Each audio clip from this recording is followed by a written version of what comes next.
बच्चों, in 9th class as you are promoted, I'm Anita Sharma. I will take your Hindi. हम गद्य खंड से स्टार्ट कर रहे हैं अपनी हिंदी की क्लासेस और आज हम मुंशी प्रेमचंद द्वारा लिखी गई दो बैलों की आत्मकथा ये पाठ पढ़ेंगे जो पाठ 1 है। आइए हम पहले लेखक परिचय से रूबरू होते हैं। मुंशी प्रेमचंद का जन्म 1880 में बनारस के लम्ही गांव में हुआ। मुंशी प्रेमचंद का जन्म कहाँ हुआ? बनारस के लम्ही गांव में हुआ 1880 में। ठीक है। उनका मूल नाम धनपत राय था।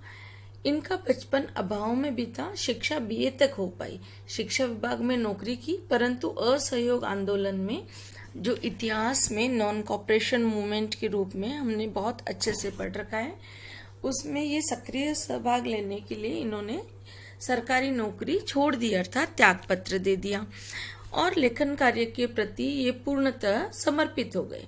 1936 में इन महान कथाकार का देहांत हो गया। प्रेमचंद की कहानियां मानसरोवर के 8 भागों में संकलित है। इनके बहुत सारे उपन्यास भी मशहूर है, फेमस है, जिसमें सेवा सदन, प्रेमाश्रम, रंगभूमि, कायाकल्प, निर्मला, गबन, कर्मभूमि, गोदान ये सब मुख्य हैं। कुछ पत्रिकाओं के संपादन किए जिनमें हंस, जागरण और माधुरी है। कथा साहित्य के अतिरिक्त प्रेमचंद ने निबंध व अन्य प्रकार का गद्य लेखन भी प्रचुर मात्रा में अर्थात भरपूर मात्रा में किया है।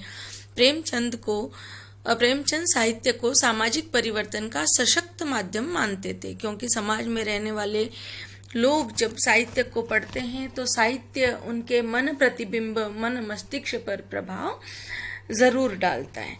इनके लेखन में हमें विशेषतः किसानों और मजदूरों की दयनीय स्थिति, दलितों का शोषण, समाज में स्त्री की दुर्दशा एवं स्वाधीनता आंदोलन आदि रचनाएं जो हैं इनके मूल विषय हैं। ठीक है। प्रेमचंद के कथा साहित्य का संसार बहुत बड़ा है, बहुत व्यापक है। उसमें सबको अद्भुत आत्मीयता मिली है, अर्थात सभी का वर्णन इन्होंने सीधी भाषा में, सरल भाषा में करने का किया है और यही सरल भाषा, सजीव और मुहावरेदार जो इनका लेखन की शैली है वही अति प्रसिद्ध है। तो आइए हम कहानी के सार को देखते हैं। दो बैलों की कथा के माध्यम से मुंशी प्रेमचंद ने कृषक अर्थात किसान समाज और पशुओं के भावात्मक संबंधों का वर्णन किया है और साथ ही जैसे असहयोग आंदोलन में प्रेमचंद की बहुत मुख्य भूमिका रही है, स्वतंत्रता के लिए जो संघर्ष होता है वो उन्होंने बहुत नज़दीक से महसूस किया है, देखा है, उसे झेला है और इसलिए इस कहानी के माध्यम से मुंशी प्रेमचंद जी हमें इस बात से भी रूबरू कराना चाहते हैं कि स्वतंत्रता चाहे इंसान की हो चाहे जानवर की, इसके लिए हमें बारंबार संघर्ष करना पड़ता है। अप्रत्यक्ष रूप से ये कहानी इस तरह से आज़ादी के आंदोलन की भावना से भी जुड़ी हुई है। तो आइए हम कहानी का पठन करते हैं। इस कहानी का एक्सप्लेनेशन मैं रीडिंग के साथ ही आपको करा दूंगी। कहानी थोड़ी बड़ी है।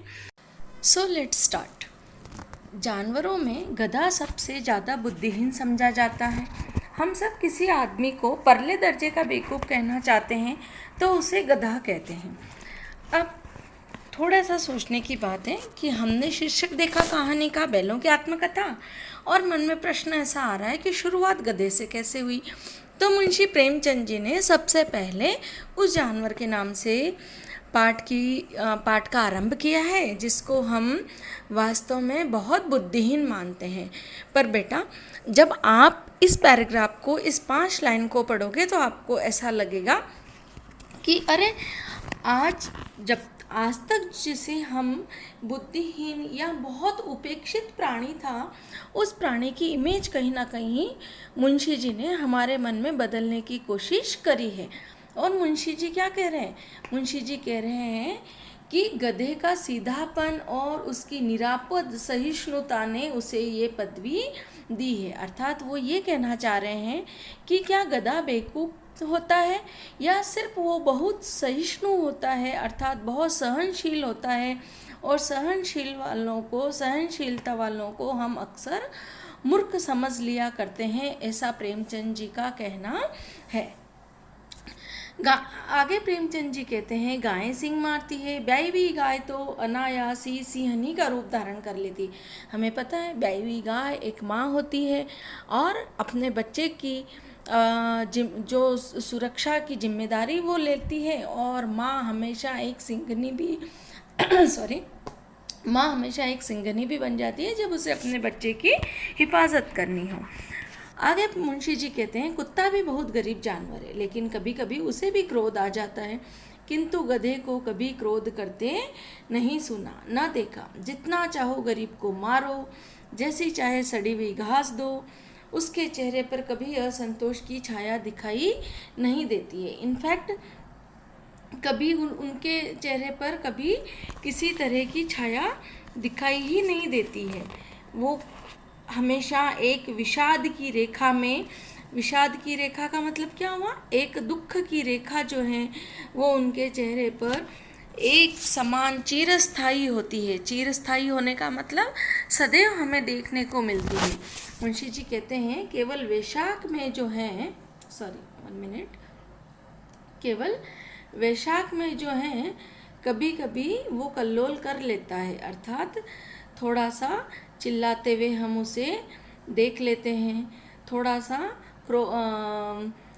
क्रीड़ा करते हुए हम उसे देख लेते हैं, परंतु उसके अलावा जो है हम उसे हमेशा कैसा देखते हैं, एक विषाद की छाया में ही देखते हैं, एक दुख की छाया में ही देखते हैं। इसके अलावा उसके चेहरे पे, अर्थात गधे के चेहरे पे कोई भी हानि लाभ दशा, किसी भी दशा उसके चेहरे पे बदलते हुए हम नहीं देखते हैं। आगे मुंशी जी कह रहे हैं, ऋषि मुनियों के जितने गुण हैं वे सभी पराकाष्ठा को पहुंच गए हैं। अर्थात ऋषि मुनि भी हमें यही बताते हैं कि सुख और दुख में क्या रहो, एक समान रहो। ना ही सुख में जो है हमें मदमस्त होना चाहिए और ना ही दुख में हमें निराशा से घिर जाना चाहिए। और मुंशी जी ने आज गधे को जो है ऋषि मुनियों के लाइन में लाके खड़ा कर दिया है। कदाचित सीधापन संसार के लिए उपयुक्त नहीं है। देखिए ना, भारतवासियों की अफ्रीका में क्या दुर्दशा हो रही है। जैसा कि हमने जीवन परिचय में पढ़ा, मुंशी जी जो है वो असहयोग आंदोलन में, स्वतंत्रता के आंदोलन में सक्रिय सहभागी रहे हैं और इसलिए उन्होंने भारतवासियों की अफ्रीका में हुई दुर्दशा की चर्चा भी अपने पाठ में कर ली है। आगे मुंशी जी कहते हैं कि अमेरिका में भारतीयों को घुसने नहीं दिया जाता। क्यों? क्योंकि वो उन्हें लोअर सिविलाइज्ड मानते थे, असांस्कृतिक मानते थे। क्यों? क्योंकि उन्हें लगता था कि वो पैसे खर्च नहीं करते हैं, मतलब पैसे जो है वो कुसमय के लिए, मुश्किल के लिए बचा कर रखते हैं, शराब नहीं पीते हैं। इसका अर्थ अफ्रीका वाले ये सोचते हैं कि जो भारतीय है वो लोअर स्टैंडर्ड के लोग हैं और इस तरह से भारतीयों को सदैव नीचा दिखाने की कोशिश उन्होंने कही है। साथ ही साथ मुंशी प्रेमचंद अब वापस अपनी कहानी के मुख्य विषय की तरफ आते हुए ये कह रहे हैं कि लेकिन गधे का एक छोटा भाई और है। अब देखिए गधे का छोटा भाई कौन है? गधे का छोटा भाई बैल को मुंशी जी कह रहे हैं। अब यहाँ पर हम अपने मुख्य विषय वस्तु की तरफ आते हैं, क्योंकि हम किसकी आत्मकथा पढ़ रहे हैं? बैल की आत्मकथा पढ़ रहे हैं। आगे मुंशी जी कहते हैं कि जिस अर्थ में हम गधे का प्रयोग करते हैं उसी से मिलते जुलते अर्थ में हम बछिया के तऊ शब्द किसके लिए आया है? बैल के लिए आया है। किसके लिए आया? बैल के लिए। बछिया के ताऊ का भी प्रयोग करते हैं। कुछ लोग बैल को शायद बेवकूफ़ों में सर्वश्रेष्ठ कहेंगे, मगर हमारा विचार ऐसा नहीं है। बैल कभी कभी मारता भी है, कभी कभी अड़ियल बैल भी देखने को मिलता है और भी कई रीतियों से अपना असंतोष प्रकट कर देता है। अतः उसका स्थान गधे से नीचे है। अर्थात सबसे सहिष्णु तो किसको कहा है मुंशी जी ने, सबसे सहिष्णु, सबसे सहनशील ऋषि मुनियों के में जो सारी आदतें होती है वो सब किस में बताइए, गधे में बताइए। पर हाँ, गधे से कुछ मिलते जुलते, अर्थात बहुत परिश्रम करने के, दिन भर किसान के साथ खेतों में मजदूरी करने का ये जो कार्य है ये बैलों का भी बताया है। आगे मुंशी जी कहते हैं कि झूरी काछी के, यहाँ पर आपको कैरेक्टर का नाम याद रखना है। कैरेक्टर का नाम क्या है, झूरी काछी। झूरी काछी नाम का एक कृषक है, उसके पास 2 बैल थे। बैलों का नाम क्या है, हीरा और मोती। बैलों का नाम क्या है, हीरा और मोती। 2 बैल थे जिनका नाम हीरा मोती थे, दोनों पछाई जाति के थे। पछाई क्या है, पछाई बैलों की प्रजाति का नाम है। और कैसे थे बैल, देखने में सुंदर थे, काम में चौकस, डील में ऊंचे। बहुत दिनों साथ रहते रहते दोनों में भाईचारा हो गया था। जानवरों में भी दोस्ती होती है, भाईचारा होता है, तो दोनों बैल को काफ़ी टाइम से एक साथ रहने की वजह से दोनों में गहरी मित्रता हो गई थी। दोनों आमने सामने या आसपास बैठे हुए एक दूसरे से मुख भाषा में विचार विनिमय करते थे, क्योंकि बोलने की क्षमता तो ईश्वर ने किसको दी है, सिर्फ और सिर्फ इंसान को दी है। एक दूसरे के मन की बात कैसे समझ जाता था हम नहीं कह सकते। अवश्य ही उनमें ऐसी कोई गुप्त शक्ति थी जिससे जीवों में श्रेष्ठता का दावा करने वाला मनुष्य वंचित है ना। मनुष्य हमेशा स्वयं को क्या मानता है, संपूर्ण जीवों में, पृथ्वी पर जितने जीव पाए जाते हैं उसमें मनुष्य अपने आप को श्रेष्ठ मानते हैं। यहाँ पर मुंशी जी कहते हैं कि श्रेष्ठता का दंभ जो मनुष्य में है वो मुख भाषा इतना अच्छे से नहीं समझ सकता जितना प्राणी एक दूसरे की सारी बातें समझ जाता है। दोनों एक दूसरे को चाट कर, सूंघ कर अपना प्रेम प्रकट करते, कभी कभी दोनों सिंग भी मिला लिया करते थे।